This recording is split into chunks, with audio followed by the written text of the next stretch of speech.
ಶ್ರೀಮದ್ಭಗವದ್ಗೀತಾ ಅಥ ಷಷ್ಠೋಧ್ಯಾಯಃ.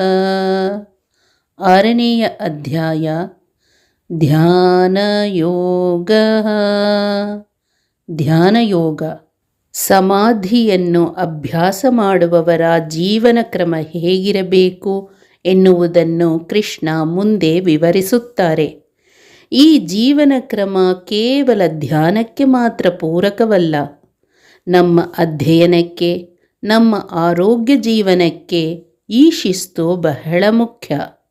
ನಮ್ಮ ಪ್ರತಿಯೊಂದು ಅನುಷ್ಠಾನವನ್ನು ಶಾಸ್ತ್ರಕಾರರು ಇದಕ್ಕನುಗುಣವಾಗಿ ವಿನ್ಯಾಸ ಮಾಡಿದ್ದಾರೆ. ಆದರೆ ಇಂದು ನಮಗೆ ಈ ಎಚ್ಚರವಿಲ್ಲ. ಏಕಾದಶಿ ಉಪವಾಸವಿರಲಿ, ಇನ್ಯಾವುದೇ ಅನುಷ್ಠಾನವಿರಲಿ, ಅದನ್ನು ಧ್ಯಾನಕ್ಕೆ ಪೂರಕವಾಗಿ ಪಾಲಿಸಬೇಕು. ಈ ಜ್ಞಾನವಿಲ್ಲದೆ ಕೇವಲ ಯಾಂತ್ರಿಕವಾಗಿ ಪಾಲಿಸುವ ಯಾವ ಅನುಷ್ಠಾನವೂ ನಮ್ಮನ್ನು ಎತ್ತರಕ್ಕೆ ಕೊಂಡೊಯ್ಯಲಾರದು. ಅಧ್ಯಾಯ 6, ಶ್ಲೋಕ 16. ಶ್ರೀ ಭಗವಾನ್ ಉವಾಚ ನಾತ್ಯಶ್ನತಸ್ತು ಯೋಗೋಸ್ತಿ ನ ಚೈಕಾಂತಮನಶ್ನತಃ ನ ಚಾತಿ ಸ್ವಪ್ನಶೀಲಸ್ಯ ಜಾಗ್ರತೋ ನೈವ ಚಾರ್ಜುನ. ಶ್ರೀಕೃಷ್ಣ ಹೇಳಿದರು, ಎಲೆ ಅರ್ಜುನ, ಮಿತಿಮೀರಿ ತಿನ್ನುವವನಿಗೂ ಏನೂ ತಿನ್ನದೆ ಇರುವವನಿಗೂ ಯೋಗವಿಲ್ಲ. ಅತಿಯಾಗಿ ನಿದ್ರೆ ಮಾಡುವವನಿಗೂ ಮತ್ತು ಎಚ್ಚರವಾಗಿಯೇ ಇರುವವನಿಗೂ ಇಲ್ಲವೇ ಇಲ್ಲ. ಅರ್ಜುನನೇ, ಅತಿಯಾಗಿ ತಿನ್ನುವವನಿಗೆ ಮತ್ತು ಅತಿ ಸ್ವಲ್ಪ ತಿನ್ನುವವನಿಗೆ ಧ್ಯಾನ ಸಾಧ್ಯವಾಗುವುದಿಲ್ಲ. ಅತಿಯಾಗಿ ನಿದ್ರಿಸುವವನಿಗೂ ಮತ್ತು ಅತಿಯಾಗಿ ಎಚ್ಚರವಿರುವವನಿಗೂ ಅದು ಸಾಧ್ಯವಿಲ್ಲ. ಹೇ ಅರ್ಜುನ, ಹೊಟ್ಟೆಬಾಕನಿಗೆ ಧ್ಯಾನಯೋಗ ಸಾಧ್ಯವಿಲ್ಲ. ತೀರಾ ತಿನ್ನದವನಿಗೂ ಇಲ್ಲ, ತುಂಬ ತೂಕಡಿಸುವವನಿಗೂ ಇಲ್ಲ, ನಿದ್ದೆಗೇಡಿಗೂ ಇಲ್ಲ.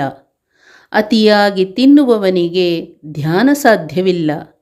ಹೊಟ್ಟೆಗೆ ಹೆಚ್ಚು ಆಹಾರ ಹೋದಾಗ ಮನಸ್ಸು ನಿಸ್ತೇಜವಾಗುತ್ತದೆ. ಆದ್ದರಿಂದ ಮನನಶೀಲ ಹೊಟ್ಟೆಬಾಕನಾಗಿರಬಾರದು. ಅತಿಯಾದ ಆಹಾರ ಸೇವನೆ ಒಳ್ಳೆಯದಲ್ಲ. ಈ ಕಾರಣಕ್ಕಾಗಿ ಅತಿಥಿ ಸತ್ಕಾರದಲ್ಲಿ ಒತ್ತಾಯ ಮಾಡಿ ಬಡಿಸುವುದು ತಪ್ಪು. ಅದೇ ರೀತಿ ಯಾವಾಗಲೂ ಸರಿಯಾಗಿ ತಿನ್ನದೆ ಇದ್ದರೆ ಅದರಿಂದ ದೇಹ ಪೋಷಣೆ ಇಲ್ಲವಾಗಿ ದೇಹ ಕುಸಿಯುತ್ತದೆ. ಭಗವಂತನ ಸಾಕ್ಷಾತ್ಕಾರವಾಗುವುದು ಈ ದೇಹದ ಮೂಲಕವೇ. ಆದ್ದರಿಂದ ನಾವು ನಿಯತವಾದ ಆಹಾರವನ್ನು ನಿಯತ ಕಾಲದಲ್ಲಿ ತಿನ್ನುವ ಅಭ್ಯಾಸ ಮಾಡಿಕೊಳ್ಳಬೇಕು. ಆಹಾರದ ಜೊತೆಗೆ ನಮ್ಮ ನಿದ್ದೆ ಮಾಡುವ ಅಭ್ಯಾಸ ನಿಯತವಾಗಿರಬೇಕು. ನಾವು ಹೇಗೆ ಅಭ್ಯಾಸ ಮಾಡಿಕೊಂಡೆವೋ ಹಾಗೆ ನಮ್ಮ ಮನಸ್ಸು. ಎಂದೂ ಅತಿನಿದ್ದೆ ಒಳ್ಳೆಯದಲ್ಲ. ಅದೇ ರೀತಿ ನಿದ್ದೆಗೆಟ್ಟರೆ ಖಂಡಿತ ಧ್ಯಾನ ಸಾಧ್ಯವಿಲ್ಲ. ಆಹಾರ, ನಿದ್ದೆ ನಿಯತವಾಗಿದ್ದರೆ ಅದು ನಮ್ಮ ಆರೋಗ್ಯಕ್ಕೂ ಪೂರಕ ಹಾಗೂ ಧ್ಯಾನಕ್ಕೆ ಇದು ಅತ್ಯಗತ್ಯ. ಹರೇ ಓಂ. ಶ್ರೀಕೃಷ್ಣಾರ್ಪಣಮಸ್ತು.